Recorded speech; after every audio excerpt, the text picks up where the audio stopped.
We live in a society where success is gauged as being wealthy, respected, or famous. But how do you define success?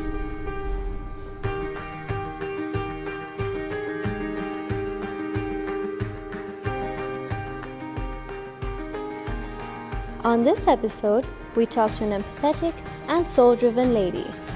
She's a change maker and a role model to many.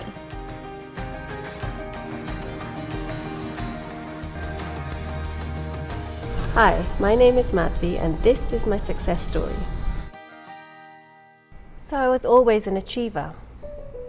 I lived in Wales and I was a pharmacist, I was a business owner, a retail and wholesale owner, and I won Business Woman of the Year award, won the Community Pharmacy Award of the Year, and between my husband and I, and just within a couple of years, we won 7 awards. So that was achievement. Basically, things were great in Wales. I had an identity, I was a personality there, and I was doing very well. And then I came to Kenya. And suddenly, I had nothing. I was lost. There was a void in terms of career. I had different surrounding. I wasn't achieving anything, and the only goal I had was to get a goal. I was a mother of 2, and I didn't even know if I was achieving anything there. Children don't come with a manual, so there was no benchmark for me to check whether I was being successful there or not. And it wasn't as if I was spiraling downwards. I was just almost drowning, but in all directions, and in no direction in particular. It's a tough place to be, because sometimes you scream in silence. Sometimes you feel that you are mad. And I was in these situations all at once. And what was important was identity. And so I started focusing more on yoga and started teaching and partnering with other organizations and individuals who taught yoga.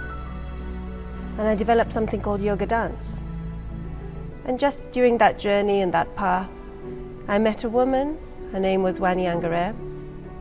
And she just said something to me. You want change, don't moan about it, do something about it. So I started working and teaching in the slums. I started teaching yoga and dance, and I seemed to love it. And I think the turning point of my life was when I was interviewing, during making a documentary, one of the girls, and I'll share a little story. She's about 15 years then, and I was filming in an orphanage here in Nairobi in a slum.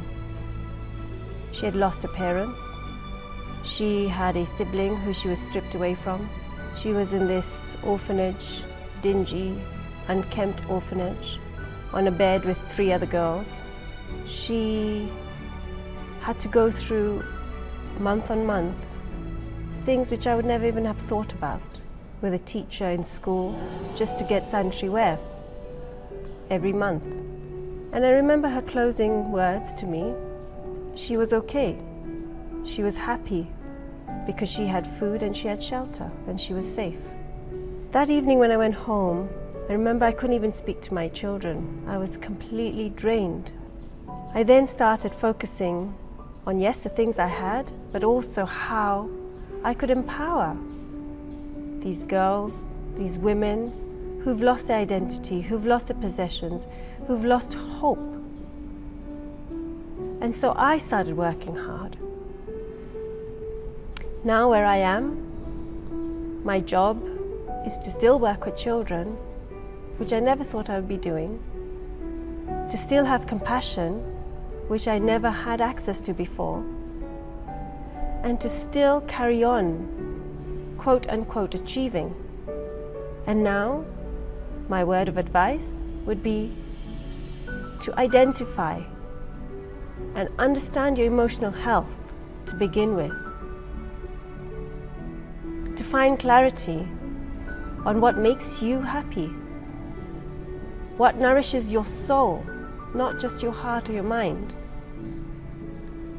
And from then on, find the power within you.